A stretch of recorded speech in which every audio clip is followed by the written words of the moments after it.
Hello everyone, hope you are doing well. So today we're going to solve an example on integration by parts. So we studied integration by parts before, and I believe we need more examples to make it more clear for you. So for now, we're going to try to find the antiderivative of the following function. And as you can see, I have polynomial of degree 1, which is x to the power of 1, but of course no need to write the power 1 above. And it's multiplied by exponential function. So here I have e to the power of x, and I want to find the antiderivative of this guy. Clearly, it's not an easy one, because we don't have clear antiderivative for polynomial multiplied by exponential function. So here comes integration by parts to solve this problem for us. All we need to do is just assume that this polynomial is the function u. And this exponential function is another function, we're going to call it v. But as you remember, by integration by parts, we're going to take my function with dx and we're going to call it dv. According to this assumption, all I have to do is just to find what is du and what is v. And let's take a look here. U is x, and we know that the derivative of x is x.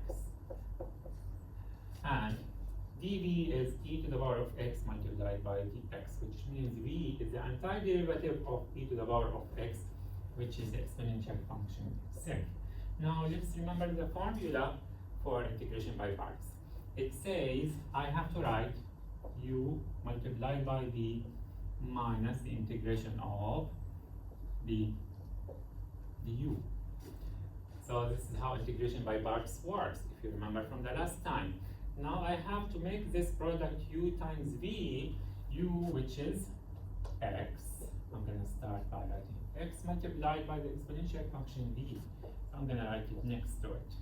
Minus the antiderivative of v, which we already calculated, e to the power of x, multiplied by du. But du is dx, so we're going to have the following. Now as you can see, I already have this function, which is x e to the power of x minus, we already know the antiderivative of the exponential function, which is the exponential function itself. So we're going to write minus ex, and don't forget your arbitrary constant c. So my last answer will be the following function.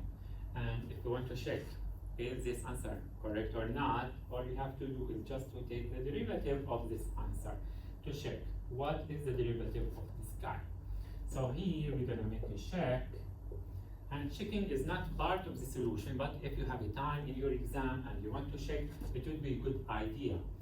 Just to be sure your answer is good, your answer is clear.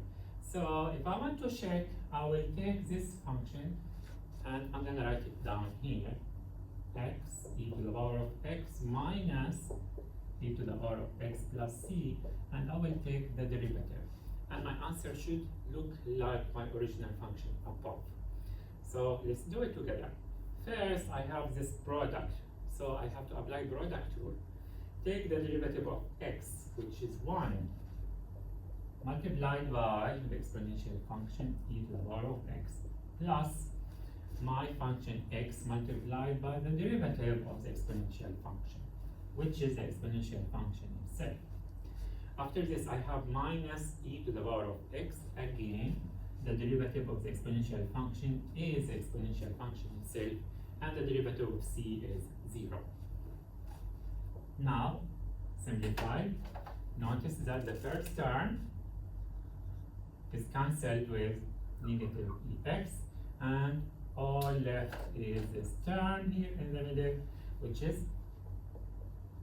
x e to the power of x, which is my original function in my integral above, which means my answer is checked.